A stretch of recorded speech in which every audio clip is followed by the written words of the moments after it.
We have my buddy Mike O'Neill, Vice President, Legal Affairs at Landmark Legal, on the live line. Morning to you, Mike.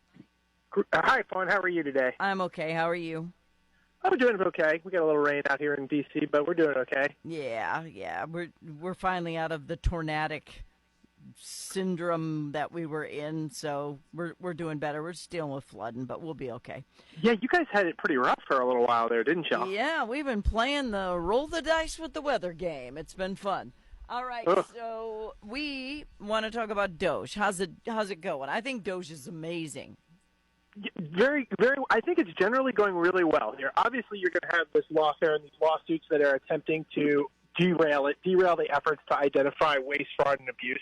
Which, quite frankly, it's just bizarre for me to even think about that. Why would you want to initiate a lawsuit with the sole purpose of undermining an advisory group that has been dispatched throughout the government to identify waste, fraud, and abuse? But for the most part, I think the lawsuits are not really going anywhere. There's certain silos of lawsuits that are being challenged, that are challenging all of the president's executive actions.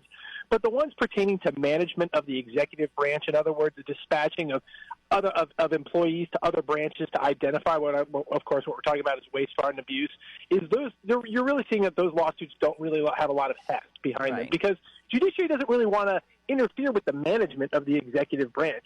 However President Trump wants to manage his respective agencies, that's his prerogative. And generally, courts are kind of understanding that, particularly the higher up you go, the more likely you're going to have the courts understand it. Maybe you'll get some rogue district court judge here or there that will try to implement some sort of injunction or temporary restraining order.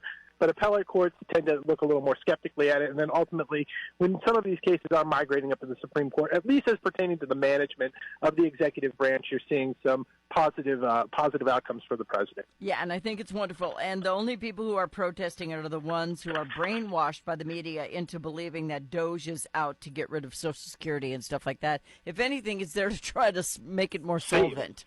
Yeah, absolutely. I mean, I think, and that's the pure goal here. I mean, we all know that we're in an unsustainable. I would say now we're probably getting better, but prior to the past couple of months, we were in an unsustainable posture from a fiscal perspective. There was no way that we could continue to handle the $38 trillion worth of debt that our country was facing. We were poised to go off a fiscal cliff.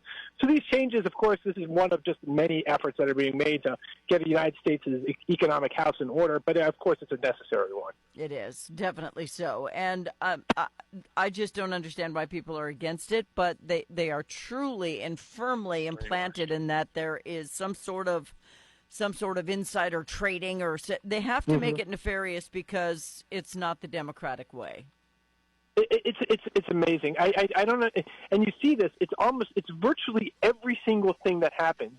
The left tries to gaslight us with it and convince it it's not what it is. And I mean, that's been their modus operandi for decades. I mean, they tried to gaslight us throughout the entire Biden presidency that he was somehow competent and cognizant about what was going on. And of course, they had everybody in the media abetting their efforts to it. And I think that's just exactly how they operate, consistent and continual gaslighting of the American people. But as we know, and we can see the poll numbers, and you can see the general impression of the United States of America, most people understand this. And even when we're having you're having the fluctuations in the stock market, you're still seeing, I mean, Donald Trump's approval rating is still rising. So I think these are all positive developments for the United States and good for our long-term outlook. Well, the whole hands-off movement, we had maybe 50 people in town here who bought into it. But they were trying to show what big numbers they had. But all I did was read their signs. And I was like, I'm giving this, and I said it on the air earlier, 3 Kamalas and 1 AOC for how smart they are. So yeah, I think it's funny. I think, Fawn, there is a segment, and if you see some of the analysis done of some of these protests, this is kind of interesting. Is you see that it's the same people. And I think they're paid. These are paid agitators by the Soros machine. And I mean, there really are NGOs out there, and their sole purpose is to agitate against any kind of agenda that can be construed as conservative or pro-American. Honestly, let's dispense with the conservative label. Just pro-American, any kind of agenda. And these are the same people showing up. And occasionally you see the angry, I'll just be frank with it, the angry boomer kind of left-wing people that are out there. They just have Trump derangement syndrome. So you see the same cast of characters over and over again. Yeah, and they're the ones who are going to benefit the most by what he's doing, which is the most ironic thing about it. All right, the deportations are at a fever pitch right now. Yeah, I mean, the news is coming down fast and furious on this. Earlier this week, Monday, the Supreme Court vacated the temporary restraining order that was instituted by the district court judge in Washington, D.C. You probably remember that the judge in Washington, D.C., again, just a single district court judge, had put a halt to the program. He tried to reach out across the states. And remember, everybody said he was trying to halt the planes, turn the planes around, to put a stop to it. Well, the court vacated that temporary restraining order, and what their decision said was, look, if you're going to bring challenges to this, you have to bring them in the venue of confinement. Venue lies in confinement. And these individuals, these narco-terrorists, and I call them narco-terrorists rather than gang members, because I think that's a better way to frame it, is the fact that this is a national security operation, and these are narco-terrorists, not simply gang members. It's almost worse. It's worse than just your typical gang member. And so these individuals, to the extent they haven't been sent out of the country and already removed to El Salvador, are confined in Texas and Louisiana, respectively. Well, what happened was the court said, look, if you're going to bring any kind of habeas petition, in other words, challenge these as unlawful detentions, you have to challenge them down in Texas or Louisiana. And we know the judges probably in Louisiana, Texas, are going to be a little more fair. I'm just going to put it as frankly as possible, fair to the administration's case here. Well, later this week, of course, these guys, these TDA members, have some really good lawyers. They decided they were going to file lawsuits in those respective jurisdictions, and you had actually a judge down there who halted the deportation of the individuals within his own jurisdiction, within the own prison that he has the capacity to have jurisdiction over, a venue over. He halted it for that program. So eventually we're going to get some sort of merits decision on this, on the propriety of Trump's actions, on the president's actions under the Alien Enemies Act to remove these individuals who are the members of these narco-terrorist gangs. I'm excited because I think at some point we're going to actually have a merits argument rather than these procedural machinations, which you're seeing. And I believe the president is clearly acting within his authority, his presidential authority, to take the actions that he's taking. Yeah, I elected the president, not a judge.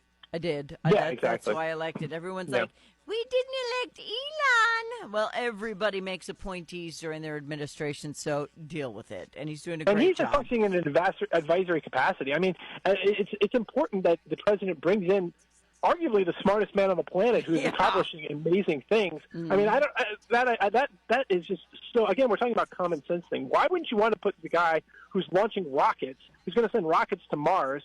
Why wouldn't you want to have him come into the government and see what he can do to help? Because his people are building the rockets, not him. You've heard it all, Flan. I've heard it all. I've heard everything. And I just say, do you think they'd have jobs or the technology if Elon Musk was not brilliant? I mean, He's the most empathetic money philanthropist. I mean, he is. Even when he was a Democrat, I didn't hate him. I think his cars are ugly, but I've never hated him. It's ironic. I sincerely believe this. In hundreds of years, that there are only going to be a few people that are remembered throughout, in our society today, and it's going to be one of them. It's going to be this kind of Da Vinci guy, particularly.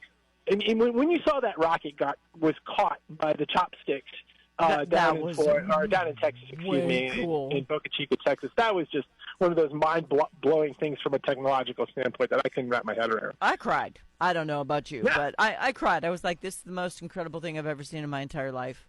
You went, you came back. We didn't have to drop in the ocean. We didn't have dolphins swimming around saying, hey, how you doing? It was captured by the stand itself. I was like, it's like an iRobot vacuum. It comes home.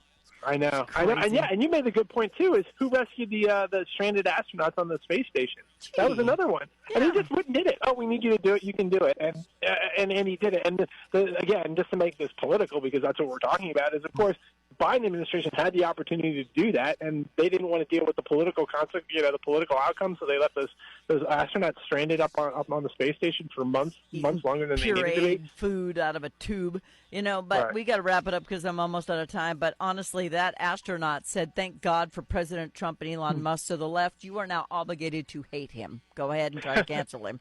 Mike O'Neill, Vice President, Legal Affairs, Landmark Legal. Thank you, man. Have a wonderful, wonderful week. Talk to you soon, Fawn. Okay, bye-bye.